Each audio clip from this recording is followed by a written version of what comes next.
college basketball's two winningest programs meeting in college basketball's biggest game down in the Big Easy. Hi, everybody. I'm Paul Vigna, joined today by J.R. Whalen to talk about the national championship game, Kansas, Kentucky.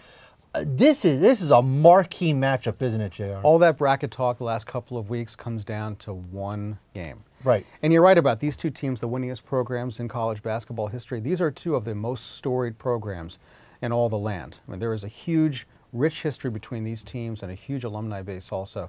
And this is a really good, very good matchup, and the committee really got it right. Kentucky being the overall #1 and Kansas being a strong number 2. And Kentucky, I mean, both these teams played their Final Four games over the weekend, and Kentucky just looked like a machine. Each of these teams, in a sense, looked death in the face. Yeah, they each overcame a 13-point deficit. So not only did they see... Well, Kentucky didn't overcome a 13. They withstood Louisville coming back. Yes, yeah, right. That was what they took on. So not only did these teams see what they have to do to win the game, but the other team saw some flaws and saw this is how you kind of wear this team down, and this is, if we can get them down to be in a point deficit, how can we keep them sort of beaten down in a bit. This is going to be a track meet tonight. This is going to be up and down the floor. These teams do very well scoring and transition, and they both have their superstars on either side. And it's really going to come down to, in my opinion, intangibles such as things like foul trouble and free throws and turnovers. And the idea that for Kentucky, as powerful as they are, if Kansas can block out their key players in the post and to keep them from scoring inside, that'll be one of the keys to keep Kentucky from winning this game. And it's going to be very difficult. I thought it was very interesting that Kentucky, they took Louisville's best shot in that second half. And I think that's what's interesting about Kentucky, is that they finally had somebody who really stood up and punched them in the mouth, and they withstood it. Whereas Kansas had a scrape, they had a struggle. They got their victory over Ohio State, but these two teams, I think, are coming from different places, really, given what they did in the Final Four. Well, Kansas also struggled against North Carolina to the last few minutes in the Final 8 game, and so Kansas has had to eke out these victories, and so that could come back to haunt them in the sense that they have a very difficult time sort of collecting insurance as the game goes along and packing that away and building up a 10 or 11-point lead.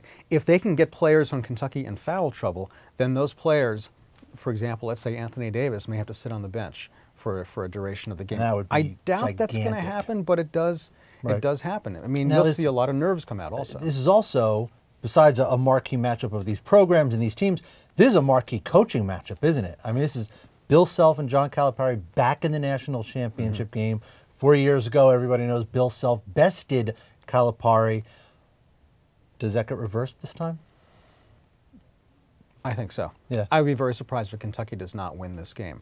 These players, as young as they are so conditioned for this sort of game, and just the style of play is so strong, and they have proven to be able to beat various styles of play and various styles of offense and defense thrown at them during the year, that Kansas would have to play a perfect game and then some, and have to rely on miscues by Kentucky in order for the Jayhawks to win. Now, assuming Kentucky wins, what does this do for John Calipari? What does this do for his philosophy, the one-and-done thing, the whole idea of these freshmen coming in and just having an incredible run, and then they disappear, they go to the pros? Well, it's too bad we're in that era because the team is so young. I mean, what a lot of people don't really understand is that Kentucky puts one senior to start on the floor. That is so unheard of for a team of this caliber to make it to the final game. If these kids were to all stay in school, then you'd be talking about whispers of a dynasty in college basketball, going back to the UCLA days of John Wooden, where he won year in and year out. If these kids were to stay in school, you could see this being a national powerhouse team every year. You're right. This is a great Kentucky team that could be storied for decades, and it's not going to happen. There's a social issue here also, in the sense that a lot of these players come from underprivileged, sort of an under-economic situation, and there's an allure of money on the NBA side. And they have the tools. JR, you and I would take those contracts too. I mean, I would take half of it. Yeah, exactly. We're talking about a lot of money. But there's a risk. You know, let's say Anthony Davis, who is just a freshman out there, and he looks like he's a senior. He's a freshman. He's thinking about signing with the NBA. Next year, he could stay in school and tear an ACL early on in the year. Stuff that happens. And then it is over. Right. And then there's no dream of buying a house for his parents or no dream of being able to set himself up financially.